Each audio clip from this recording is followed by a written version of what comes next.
এই যে আৰু কেতিয়াবা এনেকুৱা প্ৰব্লেম আহে কেতিয়াবা হোষ্টেলত আছা তুমি আজি তোমাৰ সিনিয়ৰ সকলে কৈছে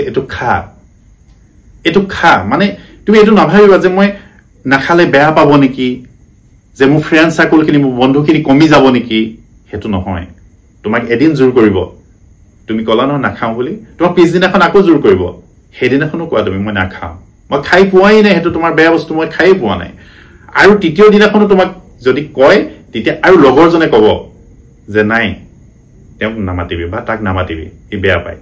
আৰু লাহে লাহে ক্ৰমান্বয়ে চাবা যি সকল বন্ধুৱে তোমাৰ পৰা আঁতৰি গৈছিল সেই সকল বন্ধুৱে তোমাক কিন্তু সন্মান কৰিবলৈ আৰম্ভ কৰিছে যি সকল বন্ধুৱে তোমাৰ লগত বেয়া বস্তু শেয়াৰ কৰিব বিচাৰিছিলে তোমাক দেখিলে কিন্তু সেই বেয়া বস্তুখিনি তোমাক দেখিলে আঁতৰাই খাইছিলে তোমাৰ পৰা লুকাই খাইছিলে আৰু তোমাক এটা মানে বেলেগ এটা দৃষ্টিভংগীৰে তোমাক চাবলৈ আৰম্ভ কৰিছিলে আৰু ঠিক তেনেদৰে তুমি যে ভাবিছা মোৰ বাৰ্থডেলে নগলে 12টা বজাত কেক নাকাটিলে মোৰ সেই মানে ৰুমমেট খিনি বেয়া পাব মোৰ হোষ্টেল মেট খিনি বেয়া পাব এটো কেতিয়াও নহয় যি সকলে বেয়া পাব দেখিবা তুমি যেতিয়া গোলটো পাই গলা হয় তোমাক হে বছৰ তোমাক নামাতিলে হে 7 মাহ নামাতিলে তোমাক 8 মাহ নামাতিলে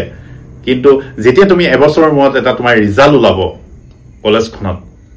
এটা যেতিয়া সন্মান তুমি বুটলিবলৈ সক্ষম হবা তেতিয়া দেখিবা হে বন্ধুখিনি হে ফ্ৰেন্ড সাৰ্কেল খিনি তোমালৈ কিন্তু নিজে তোমাৰ আকো কাখত আহি থিয় দিছেহি বিভিন্ন সময়ত আমি দেখা পাওঁ যে ইমান ভাল আছিল লৰাটো মেট্ৰিকত পাৰ্চেন্টেজ 94 95 86 কিন্তু হাই সেকেন্ডাৰীত গৈ দেখোন কিয় সিঙ্গল মাৰ্ক কিয় হৈছে হি আসলতে গেধা নহয় হি সুকা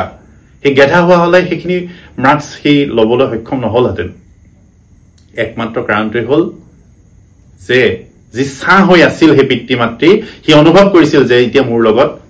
হে পিতৃ মাতৃ নাই মই স্বাধীন কিন্তু হে স্বাধীনতাই তোমালোকক কিন্তু ধ্বংস কৰি পেলাব ধ্বংসৰ মুখলৈ ঠেলি লৈ যাব লাইফ ইজ এ জাৰ্নি এই জাৰ্নি পথত এই জীৱন যাত্ৰাত তোমালোকে ইমান দিনে যি স্কুলীয়া জীৱন তোমালোকে পাৰ কৰিছিলা এখন এলপি স্কুল তাৰ পৰা পাৰ কৰিলা হাই স্কুলৰ যিখিনি সময়খিনি এখন হাই স্কুলত পাৰ কৰি আজি তোমালোক এটা কলেজীয়া জীৱনলৈ আগবাঢ়িছা কোনবাই ডিগ্ৰীত নাম লগাবা কোনবাই হাই সেকেন্ডাৰী ফাৰ্ষ্ট ইয়াৰত গৈ নাম লগাবা এখন নতুন পৰিবেশ নতুন কলেজ নতুন সমাজ নতুন শিক্ষাগুৰুৰ লগত নতুন বন্ধু বান্ধৱীৰ লগত তোমালোকৰ এখন নতুন যি যাত্ৰা সেই শিক্ষাৰ যাত্ৰা আৰম্ভ হ'ব কিন্তু আসল কথাটো হল সেই যাত্ৰাত তোমালোকৰ লগত যি দৰে দিনে ৰাতিয়ে তোমালোকৰ লগত ছাৰ দৰে ৰখি